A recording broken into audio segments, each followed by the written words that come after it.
Hi everyone, welcome back. Today we're going deep, really deep, into some fascinating ideas about the Western world. Oh, this is going to be good. You know, the good, the bad, and maybe even the ugly. Lay it on us. But here's the twist. We're going to be looking at it all through the lens of the Baha'i writings. It's not your typical critique, promise. And that's what makes it so interesting. The Bahá'í Faith, it's relatively new on the world religion scene, but its teachings, they offer a fresh perspective on the challenges we're all facing today. Totally. Unity, justice, spiritual progress, these are all pretty relevant to our conversation. So we're not just going to list out problems, we're going to get into potential solutions too. Solutions are good. Right. We're talking everything from the impact of materialism on our values, social inequalities, the environment, even the role of religion in modern society. Get ready. It's food for thought time. I am so ready. Okay, so one of the things that really struck me while reading the Baha'i writings is how they address this tension between material progress and spiritual values. Yeah, it's like the Western world has achieved so much, materially speaking, but are we losing something essential along the way? Right, like we're constantly chasing the bigger house, the fancier car, but at what cost? Exactly. The writings emphasize virtues like honesty, selflessness, humility, essential qualities for a healthy society. But how often do we actually see these qualities in a world that's obsessed with individual success and winning at all costs? This is a great question. The Baha'i writings aren't saying reject material progress altogether. No one's saying become a monk. Right. It's more about finding a balance. There's even this quote, "The civilization, so often vaunted by the learned exponents of arts and sciences, will, if allowed to overleap the bounds of moderation, bring great evil upon men." Whoa, that's heavy. Right. It's like a wake-up call. Time to check our priorities. It makes you think about the pressure to constantly strive for more, even if it means compromising our integrity along the way. Totally. I mean, what kind of society are we creating if we prioritize material gain over these fundamental virtues? And it's not just individual behavior. This mindset can become systemic, Think about some industries where it's all cutthroat competition. Yeah. It's like the whole system can start to prioritize the wrong things, profit over ethics. You know what I mean? It's a little unsettling when you think about it that way, yeah. This kind of ties into another major point the writings bring up, the persistence of social inequalities. Ugh. Yes. We've made progress, sure, but we're still grappling with economic disparity, racial injustice, gender inequality. It's like this never-ending cycle. And the Baha'i writings are very clear on this. True unity, it's impossible without justice. Absolutely. Shoghi Effendi, a central figure in the Baha'i faith, he described this stark contrast. Yeah. The rich have amassed inconceivable wealth, while so many others struggle in poverty. It's a powerful image, and it's so relevant to what we see happening all over the world. Definitely. There's that quote, "Until the reality of unity is reached, no outward form can be of much value to mankind." It's like a reminder that true progress isn't just about fancy buildings and technology. It's about creating a society where everyone has a chance to thrive. 100%. Yeah. And that brings us back to the listener. Think about your community, your workplace, your own relationships. Yeah. Where do you see these inequalities playing out? Yeah. What role do you play in either perpetuating them or challenging them? It's a good question to ask ourselves. It is a good question. Yeah. And speaking of interconnectedness, I think we have to talk about the elephant in the room. Oh, here we go. The environmental crisis. Yeah. It's like we're on a collision course with nature. And the Baha'i writings suggest that our industrial model and consumerist habits are at the root of the problem. Makes you think. They advocate for a different kind of relationship with the planet, one of respect, stewardship, not just exploitation. There's a quote that I thought was really powerful. "Nature is God's will and is its expression in and through the contingent world." It's a completely different way of looking at our place in the natural order, isn't it? It really is. Instead of dominance and control, Yeah. it's harmony, responsibility. So how do we move from awareness to action? How do we become better stewards of the environment? Big questions. Big questions. And the Baha'i writings don't stop at the material world. They also delve into the spiritual dimension of these challenges. Yeah, it's all connected. They suggest that the decline of religion in the West might have created a sort of spiritual void, leaving many searching for meaning and purpose. You see that all the time. Absolutely. It's not about clinging to dogma or converting anyone. No. It's about recognizing a fundamental human need. Mm. We crave meaning, connection, a sense of belonging to something greater than ourselves. So true. Do you see this spiritual searching in your own life, in the people around you? Oh, absolutely. Oh. Look at the rise of mindfulness, meditation, the popularity of yoga, the yearning for authentic connection. It's all there, yeah. But here's another thought-provoking idea from the Baha'i writings that kind of threw me for a loop. They caution against an overemphasis on individual rights without also emphasizing responsibilities. It's a delicate balance, isn't it? Right. This tension between individual freedom and the well-being of the collective. The Baha'i perspective isn't about diminishing individual freedoms, Yeah. but about recognizing that true liberty, it thrives within a framework of moral responsibility. Okay, I like that. It's finding that sweet spot Yeah. between individual expression and the needs of the community as a whole. There's a quote that captures this perfectly. True liberty consists in man's submission unto my commandments, little as ye know it. Why? Makes you think. It does. What happens when we overemphasize individual rights without considering our responsibilities? Could that actually have negative consequences for society? It's definitely something to consider. So how do we cultivate that sense of responsibility? How do we make sure that individual expression doesn't come at the expense of the common good? Tough questions. Big questions, yeah. But the Baha'i writings offer some guidance, some ways to approach these complex issues. That's what I find so fascinating about this perspective. It doesn't just point out problems, it also offers potential solutions. It's about action, not just complaining. Exactly. And that's what we're going to dive into next. Stay tuned as we continue exploring the Baha'i perspective on the challenges and, more importantly, the opportunities facing the Western world. Can't wait. We'll be back right after this. So, we've talked about some pretty heavy stuff, some big challenges. Yeah, lots to think about. But the Baha'i writings, they don't just leave us hanging there with all the problems. Doom and gloom here. Right.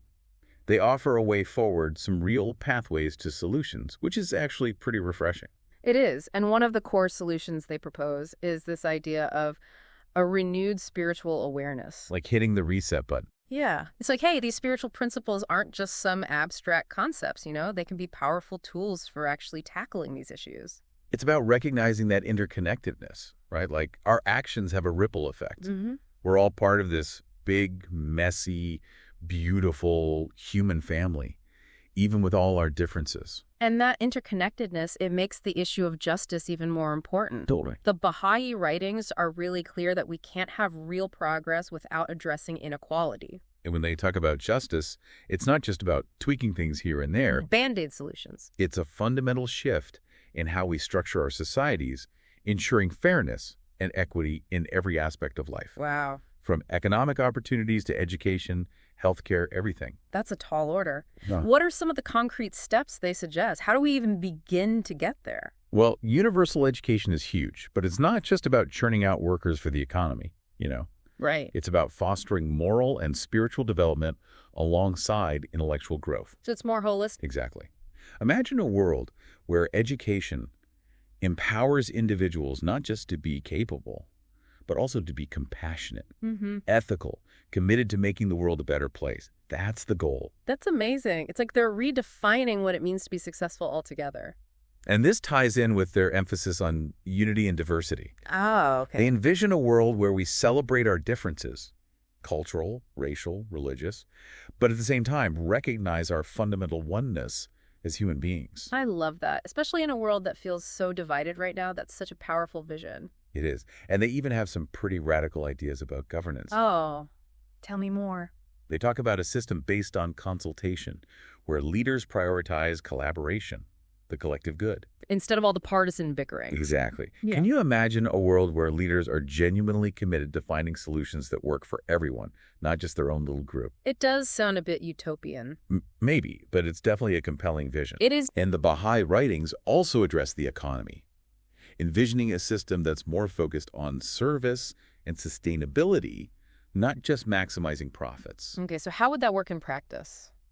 Imagine businesses focus not just on the bottom line, but on their impact on communities, on the planet. Interesting. Imagine work that's not just about earning a living, but about contributing to something meaningful. It's a big shift in mindset. It is, but it's a shift we need.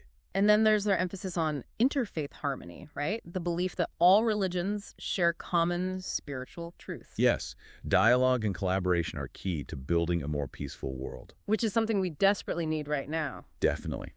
Imagine a world where people of different faiths see each other not as rivals, but as fellow travelers on a shared spiritual journey. Okay, so we've talked about these principles, these big ideas, but how do we actually put them into practice? How do we go from the abstract to the real world? That's the question, isn't it? And the Baha'i writings, they don't just talk about ideals, they get into specifics. Can you give me some examples? Sure. Let's take justice. They call for eliminating all forms of prejudice and discrimination. That means actively dismantling systems that perpetuate inequality. So it's not just about changing hearts and minds, it's about changing laws and policies too. Yes. And creating opportunities for dialogue, understanding across cultural and religious divides. What about environmental stewardship? How do we go from awareness to action on that front? Well, we have to acknowledge that our current economic model is unsustainable, right? Right. We need to transition to practices that prioritize conservation, renewable energy, responsible consumption. And that means changes on both a personal and societal level, right? Absolutely. Rethinking our relationship with material possessions, reducing our ecological footprint, advocating for policies that promote sustainability. So it's a multi-pronged approach. Individual actions, community initiatives, systemic changes, it all works together. Exactly. We need to be engaged citizens, informed voters, active participants in shaping a more just and sustainable future. That's a lot to take in, but it's also empowering to realize that we're not just passive observers. We have the power to make a difference. That's the beauty of the Baha'i perspective. It doesn't sugarcoat the challenges, but it offers a hopeful vision for the future and reminds us that we have the urgency to create that future. It's a call to action, but it's also an invitation. An invitation to what? To be part of something bigger than ourselves, something truly transformative. I love that. And I think that's a perfect segue into our next topic. Wow, we've covered a lot of ground in this deep dive. It's like we went on a whirlwind tour of the Western world, you know? Yeah, zoomed in on those challenges and then, bam, hit them with a whole new perspective on how to actually address them. And that's where the Baha'i writings really shine, I think. Totally agree. They offer this unique lens, for understanding not just the problems, but the potential solutions, too. It's not about dwelling on the negative, right? It's about finding that path forward. Exactly. So what were some of the key takeaways for you? What really stood out from our conversation? For me, it's got to be the emphasis on interconnectedness. Like everything is connected. Yeah, I see that. Whether it's material prosperity or social justice or the environment, the Baha'i writings just keep reminding us that our actions have consequences. We can't just ignore the impact we have on each other and the planet, It's like that old saying, we're all in this together. It's true. But the Baha'i writings, they give it this deeper, more spiritual dimension. Absolutely. And it's not just about recognizing that interconnectedness, it's about acting on it. It is. The Baha'i Faith, it calls for a kind of active engagement with the world, where we're not just sitting back and watching, we're agents of change. I love that. Yeah, it's empowering to realize we each have a role to play in building a better future. It really is. It's like no more waiting for someone else to fix things or for the government to magically solve all the problems. It starts with us. Yeah, with our choices. Our actions. Right. It's about taking those principles, justice, unity, spiritual awareness, and weaving them into our everyday lives. Exactly. It's how we treat each other. The choices we make. How we engage in our communities. It all matters. And remember, nobody's perfect, right? We don't have to do everything perfectly from the get-go. No, it's a journey. Exactly. A process of learning, growing. Every little step you take in the right direction, it makes a difference. Such an important reminder. We don't need to get overwhelmed by the scale of the challenges. Just focus on what we can do right here, right now, to make a positive impact. I love that. And, sometimes those small acts of kindness, compassion, service, they can ripple outwards in ways we never imagined. It's true. It's a beautiful thought, actually. It is. And I think that's the perfect note to end on. I agree. So if you're interested in learning more about the Baha'i Faith, all those inspiring teachings we've been talking about, you can find some links in the show notes. And remember, this deep dive, it was just a taste, the tip of the iceberg. Yeah, there's a whole world of insights and inspiration out there waiting to be discovered. So keep exploring. Keep asking those big questions. Stay curious. And most importantly, keep seeking those aha moments. Thanks for joining us. Yeah, thanks for listening, everyone. We'll catch you next time on The Deep Dive.